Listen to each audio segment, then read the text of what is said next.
Well, good morning, everyone. This is our Vermil 47, Robert Vermillion from Dallas, Texas, coming to you at 9:09 a.m. Central Standard Time, and it is March the 6th, 2012. The year's going by fast already. It's already March, tell you. Speaking of fast things, here was the punch in the eye it looked like to the sun. I showed you a couple of days ago that was rotating around here from this side. And man, this has been nothing but a spectacular spot.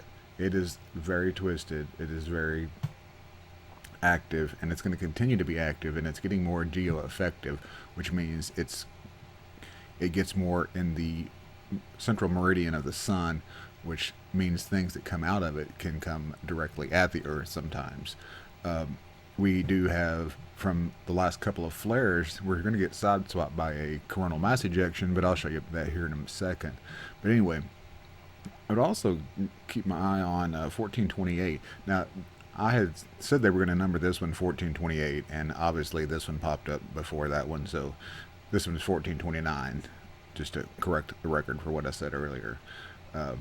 It's magnetically twisted. This one is trying to get a little more magnetically twisted. I looked at it in the magnetogram, and it looks like it could pop off some C flares anyway right now.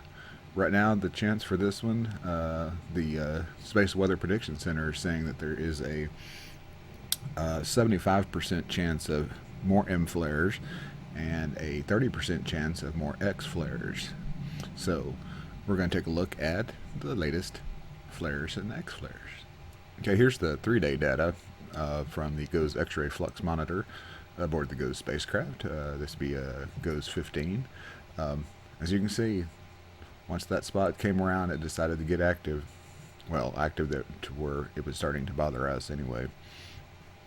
I'm sorry, I keep looking down at my microphone and I realize that the camera's up there, but whatever. You know me, I'm not used to doing this on camera. I'm still trying. Anyway, so we popped an M flare, calmed, popped a pretty good C. Then we had a good long X flare. That was a long duration X flare. That was a long duration M flare, by the way. And they had lots of 10 centimeter radio background noise, and for a long time they almost made it impossible to communicate in that wavelength for radios. And those are also called 10 flares, TENFLARES. You might give that a look if you want to know a little more about them, and if you're just interested in knowing what they are. Quit looking at the microphone. Okay. Anyway, as you can see, it's still been nothing but just active. Popping just good sized C flares and occasionally above the M there. Now we'll look at the next one. Now this is a higher resolution as far as time goes. It's the last 6 hours, almost 6 hours, and we did have that M flare this morning. It's a little before 1300 Universal Time. That would have been just a little before 7 a.m. Central Standard Time here where I am in Dallas. So again, this morning, wake up to another M flare. So some pretty good stuff going up. Busy day in the office. That's what I get for being off for a few days. Anyway, expect more of this to go on. There's no reason right now to see any difference from that flaring region. And again, with 1428 trying to maybe get its stuff together, we could see it start to get some popping off some of these flares too. Now here's the 3-day satellite environment monitor, and I thought I'd just show it to you because it puts a lot of things on one graph and easier to get to, so I might not ramble quite as much. We still do have elevated proton flux, and I'm not surprised, or I'm surprised that it's not even higher than that. But it's with the flares that have gone off. It's tended to finally elevate the protons that are bombarding the Earth. Now, there is about a 5% chance of a proton flare out of this 1429 that's coming around. And you see one of those, and you'll see this streamer go way up, and you'll see these higher higher end energy ones go up also. So that's a place to keep a lookout for X-ray solar radiation storms. We are having an electron storm right now. Electron flux has made it up a little over 1,000 particle flux units. It's not like a major electron storm, but it's enough to show up as or it's made the threshold for a storm, an electron storm definition. Can't talk this morning either. Need more coffee. Look at the GOES. This is the magnetometer aboard the GOES spacecraft, and you can see we've just been semi-unsettled. Back here we had a K-index that made it to 4 back on March the 4th, but you can tell that we've been relatively quiet, and that's because this has really tried to hold its own. But we're fixing to get probably sideswiped over the next 24 hours or so by the first coronal mass ejection that was popped out of the big flare, and I'll show that to you here in a second. But again, mainly I just wanted to show you that the protons are elevated, electrons are elevated, the magnetic field is still kind of just bouncy and ringy, but so far no storming. We might see this is going to become a little elevated later today. Okay, here's the forecast for the coronal mass ejections, the solar wind predictions. Obviously to see bam bam, 2 good flares, and what we're going to do is we're going to catch the corner, or should I say the far end of where the two tend to meet. And again, a lot of times I talk about how you get the little loop back effect.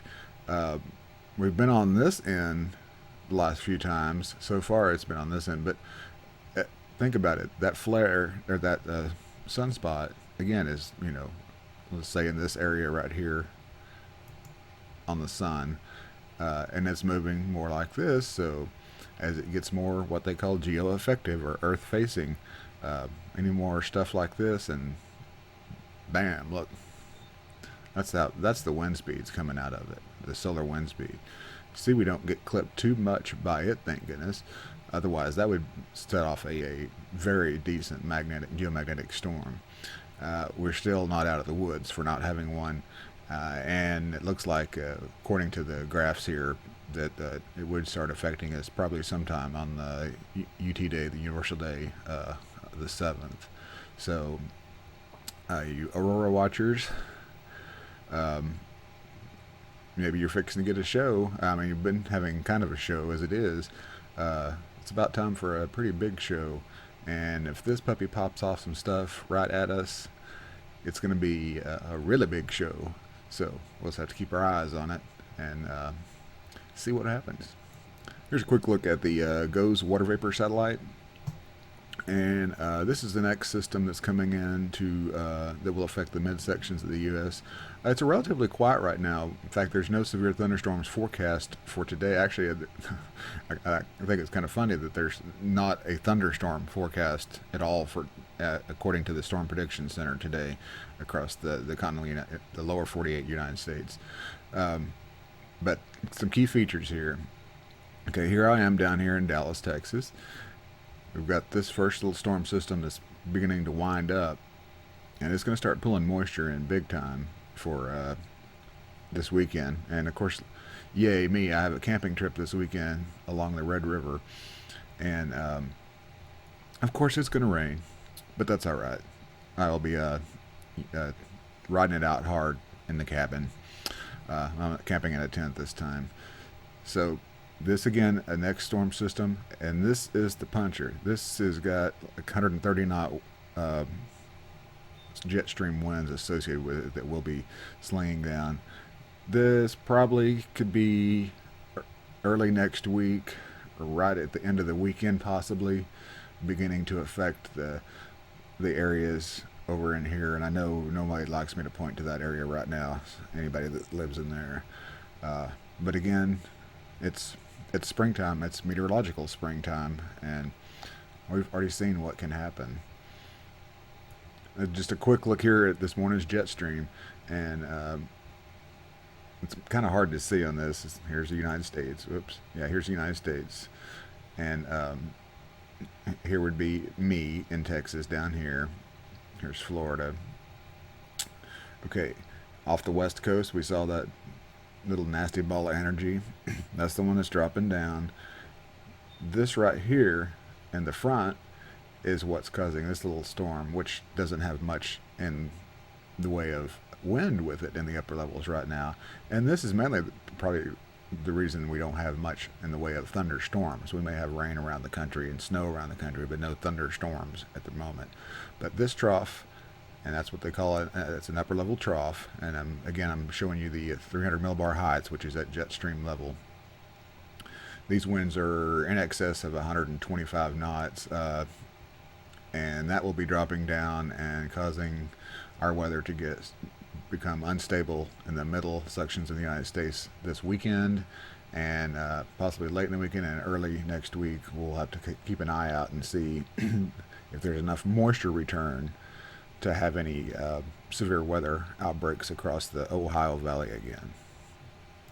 Here's the day 2 convective outlook. Again, just general thunderstorms showing up now, and day 2 would be Wednesday into Thursday. And just mainly that's the beginnings of the effects of the storm system that's going to be pushing in. So this is Wednesday into Thursday. And of course, where am I going to be camping? Right at the bottom of that, right down there. Not close to, not in Wichita Falls, but a little further east. And of course, that little green blob had to show up. Wasn't there, hadn't been there for days, and now it shows up. But that's, again, that's Wednesday into Thursday. So here's the day 3 convective outlook, and they've actually put out a slight risk of severe weather. And down here, this is in my stomping ground. So this would be Thursday into Friday. And so I guess Friday I'm going to have to keep my NOAA weather radio with me, which I always take when I go camping. Hopefully I'm close enough to a transmitter so that I can get my reports if I need it. But of course I'll have my computer and stuff, and I just rough it so hard when I go camping, don't I?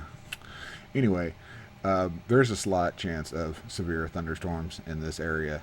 And for the day 3 outlook, again, whenever they issue a slight chance, that's pretty far ahead out for them to go out on a limb and issue a slight chance. So we'll just have to keep an eye on this storm as it develops into the central sections of the United States. Well, I think I've rambled enough, talked into the microphone, looked at the microphone, and just to wrap up, sunspot 1429 is going to continue probably giving us a show. The next few flares, big or little, will start becoming Earth directed. So we'll have to keep an eye on that. Geomagnetic storm for your Aurora watchers, probably on tap starting tomorrow sometime.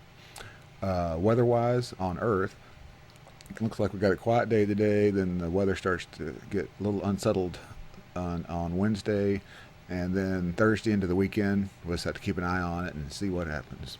Anyway, I'm Robert Vermillion, R Vermil 47 from Dallas, Texas. Y'all have a good one.